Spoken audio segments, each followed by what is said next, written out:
We are continuing our discussion on Ampere's circuital law. So today we will discuss the third application of Ampere's circuital law.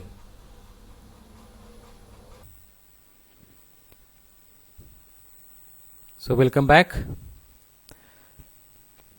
Today we are continuing our discussion on the applications of Ampere's circuital law. So we have the third case, which is the magnetic field due to a toroid. So what is a toroid? A toroid is a shape like this. So it is nothing but a toroidal shape is nothing but a hollow circular ring, or it is a closed hollow pipe. So inside this ring there is nothing, it is hollow, and this green line represents conductor. So a conductor is wound over a toroidal shape like this. And to apply this Ampere's circuital law, we need to construct a Amperian loop. Here this Amperian loop is along the axis of the toroid, which is shown in blue color here. And the current I is flowing through the conductor, and the part dl is taken at this point. So R is the radius of this toroid. Now with this input we may apply Ampere's circuital law. And before that, it should be noted that outside this toroid, in the free space outside the toroid, B is 0, magnetic field is 0. Similarly, in the free space inside the toroid, again the magnetic field is 0. So magnetic field will be present only inside the toroid. And to find that magnetic field, we may apply Ampere's circuital law, which is closed integral B dl is equal to mu 0 I. So this is the dl we are taking. As already mentioned, this blue color circle represents the Amperian loop, and a small part of that dl is taken here. Therefore closed integral B dl is equal to mu 0 I. And what is closed integral dl? So it is very clear that integration of this dl over this closed path will give 2 pi r, where r is the radius of the Amperian loop. Therefore B into 2 pi r is equal to mu 0 I, or B is equal to mu 0 I by 2 pi r.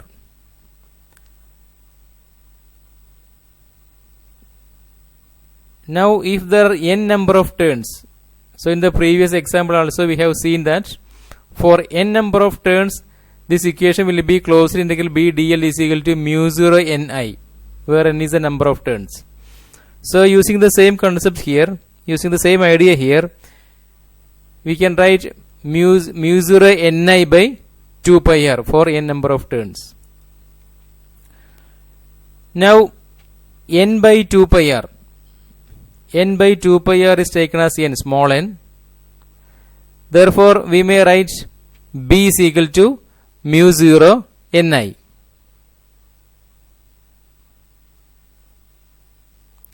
Where small n represents the number of turns of the toroid per unit length. So B is equal to mu 0 ni represents the magnetic field due to the toroid. So here it is shown, the Amperian loop is shown here. Now it should be noted that the direction of magnetic field at any point along the axis of the toroid is along the tangent to the axis at the point. So the magnetic field mu0 Ni is present inside the toroid, and we know that this field is a vector, magnetic field is a vector. So we want to find the direction of this magnetic field. Suppose we want to find the magnetic field due to this dl. So the magnetic field along the magnetic field due to this dl will be along the tangent to the axis at the point. That means the direction of magnetic field is along the tangent drawn at this point. So this represents the magnetic field at this point due to this toroid. So that is how we are finding the direction of magnetic field. So this is how we are drawing it. So that is the tangent to the axis at this point.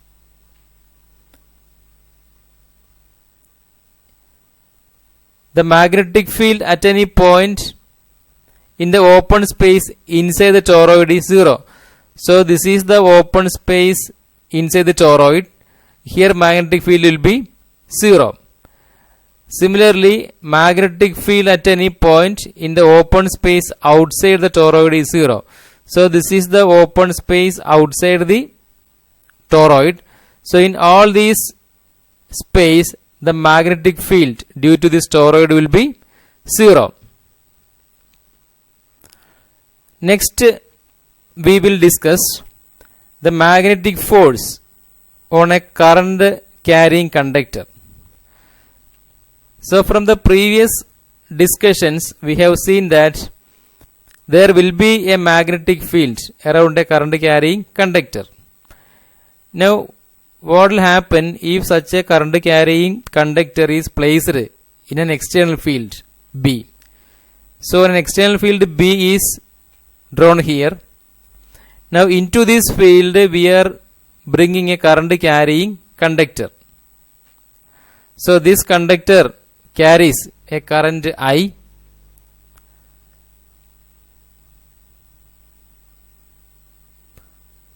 Similarly, this conductor makes an angle theta with the direction of the magnetic field. Now there is a magnetic field around this current carrying conductor and there is an external field here. So the two magnetic fields will interact, and the result of the interaction between the two fields is nothing but a force on this current carrying conductor. And the force on this current carrying conductor due to this magnetic field, due to this external magnetic field B, is found to be depending on the current through the current carrying conductor. Then it depends on the length of this conductor. It depends on the strength of the magnetic field B, and also it depends on the sign of the angle theta. Now combining all these, we can say that the force F is proportional to IBL sin theta, or we can see that the force F is equal to I into LB sin theta. In this case, the proportionality constant is taken as 1, that is why it is ILB sin theta. So this is very similar to an equation that we got for a charge which is moving in a magnetic field B. In that case, we got F is equal to Q into V cross B. So here this F equal to ILB sin theta is of the form again AB sin theta. So that is equal to I into L cross B. So this is the force in the vector form, magnetic force in vector form. Now we can put some conditions for theta. That is, suppose angle theta is equal to 90 degree. That means sin 90 will be 1. Therefore F is equal to ILB, and that is the maximum force for a given current in a magnetic field B experienced by a conductor of length L. Then similarly the angle could be 0, that is the angle theta is 0. Then what is the meaning of angle theta is equal to 90 degree? Angle theta is 90 means perpendicular to the magnetic field we are placing the conductor which carries a current I. So the magnetic field is this one, this is the magnetic field B, and to this magnetic field we are placing a current carrying conductor at angle theta is equal to 90 degree. So this is the meaning of angle theta is equal to 90 degree. That means conductor is making an angle 90 with the direction of the magnetic field.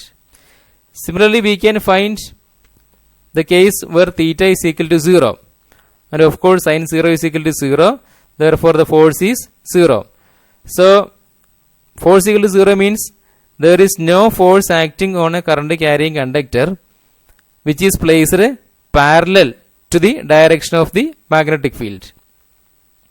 So let this is the magnetic field of strength B.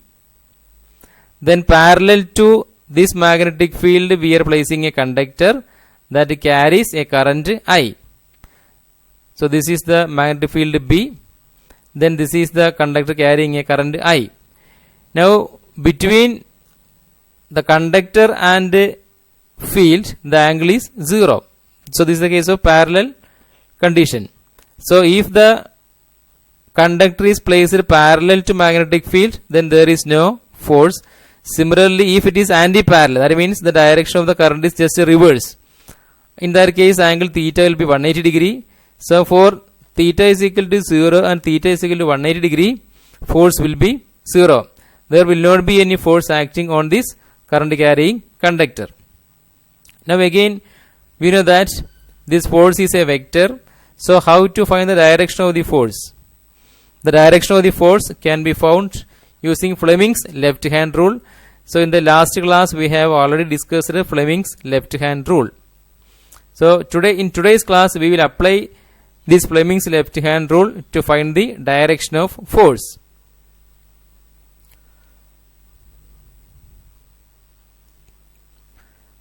Next we will find the force between two parallel conductors carrying currents. So there are two conductors.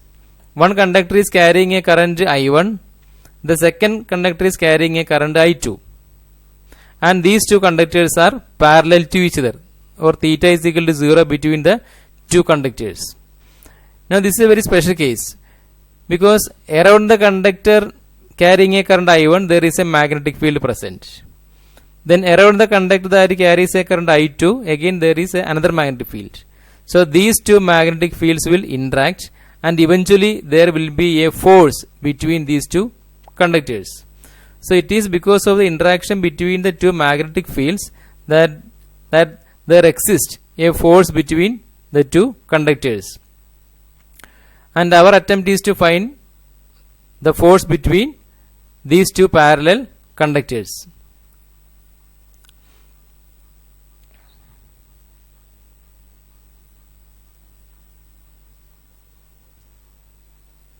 Let R be the distance between the two conductors.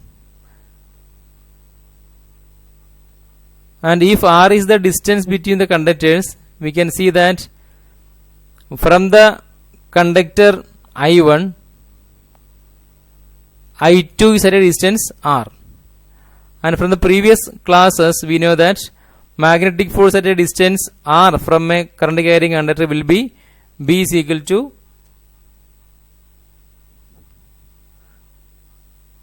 So this is the case that we have studied in the last class, mu 0 I by 2 pi r. So if there is a conductor I, the magnetic field due to this current at a distance r will be mu 0 I by 2 pi r. So here we will draw an Amperian loop that contain the point P, or the point we are going to find the magnetic field, and the distance r is actually the radius of this Amperian loop. So B is equal to mu 0 I by 2 pi r. So this equation we have got in the previous class, in the previous video lesson. Then, but here the current is I1. Therefore, this equation should be what? In this case, the magnetic field at a distance r will be mu 0 in place of I. Here it is I1. So mu 0 I1 by 2 pi r. So now comparing with this condition, we can find that the magnetic field B should be mu 0 I1 by 2 pi r.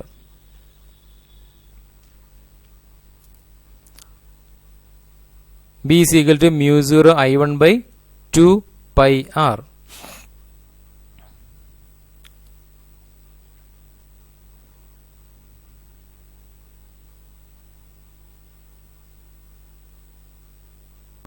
So if this conductor is having a current I1, it is mu 0 I1 by 2 pi r. So this is very similar to this case. Now if this is the case, it is at a distance r that we are placing the next conductor. So this is the case. So I2 is placed at a distance r means it is placed in a magnetic field B due to the current I1.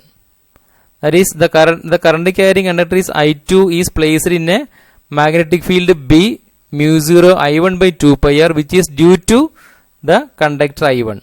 So conductor I1 produces a magnetic field, the value of which is B is equal to mu 0 I1 by 2 pi r, and it is in this mu 0 I1 by 2 pi r magnetic field we are placing the conductor I2. Now around I2 there will be a field and these two fields will interact. That is, I2 is in the magnetic field of I1.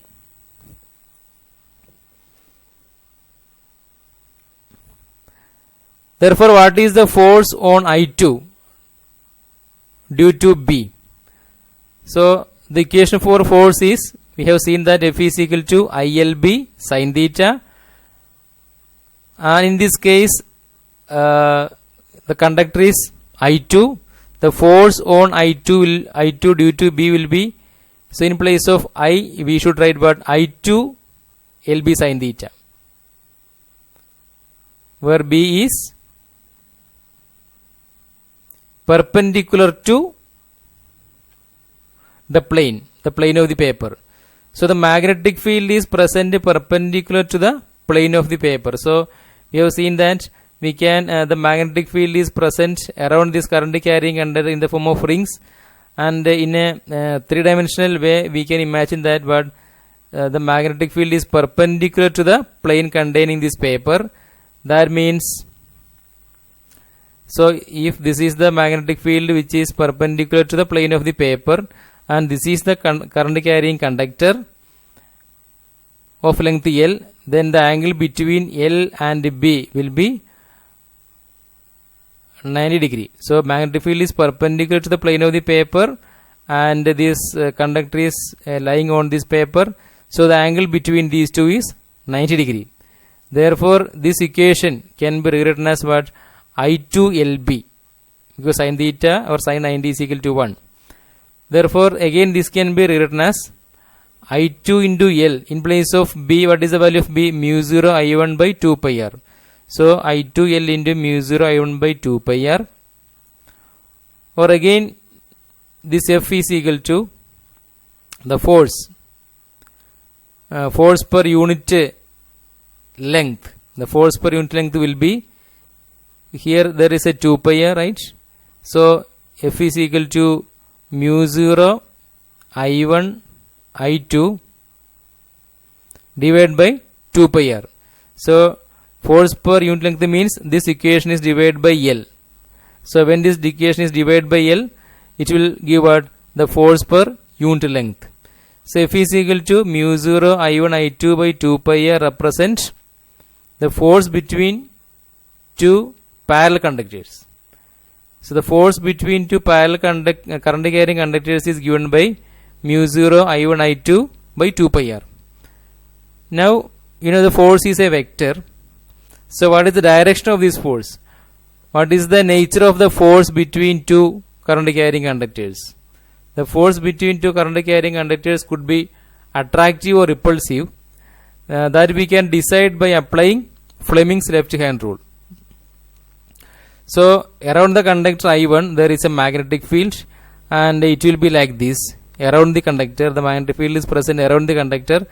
So you can assume that there are concentric circles. There are concentric circles around this I1. So this is a part of such a concentric circle. So this is how the magnetic field is present around I1. So at this point, the field is going into the paper, right? So this is how the magnetic field is present, concentric circles present. So this is how it is going. So from at this point it starts. So at this point it is coming out of the paper, and it makes a circular shape in space, and again it is going into the paper. So the magnetic field is going into the paper at this point, and it is at this point we are keeping the field, current I2. So at this point the field is going into the paper. So as far as I2 is concerned, it is placed in a magnetic field where the magnetic field is directed into the paper. Now I1 is placed in the magnetic field of I2. Now I2 has a magnetic field which is also like this. So at this point the field is coming out of the paper, and on the other end it is going into the paper. So this is how we are drawing. We are drawing the symbol of a field which is coming out of the paper. So at this point the magnetic field is coming out of the paper, and I1 is placed in a magnetic field which is coming out of the paper. So in short, I1 is placed in the magnetic field of I2 where the magnetic field is coming out of the paper, and I2 is placed in the magnetic field of I1 where that field is going into the paper. So here the field is out of the paper, here the field is into the paper. In both cases angle will be 90 degree, because in both cases it will be perpendicular. So in both cases the angle is 90 degree, but here the field is out of the paper, here the field is into the paper. Now when we apply Fleming's left hand rule, in this case the field is out of the paper. So in this case it is into the paper. So I2 is in the field of I1 and it is into the paper. Therefore we can find that if you apply the Fleming's left hand rule with your middle finger, forefinger and thumb, we can see that the force is towards left for I2. For F2, for I2, the current I2 has a force which is directed towards I1.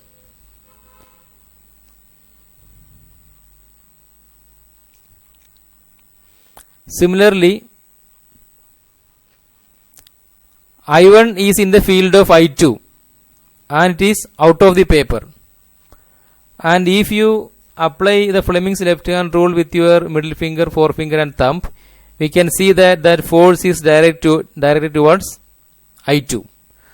So I1 has a force which is towards I2 and I2 has a force which is towards I1. That means what? The two force will be attractive, or the force between the two conductors is attractive.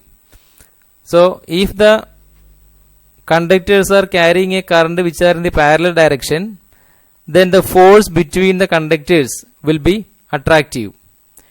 Now similarly we can consider a case where the currents are anti-parallel. That means one current is upward, other current is downward. So this is the case of anti-parallel.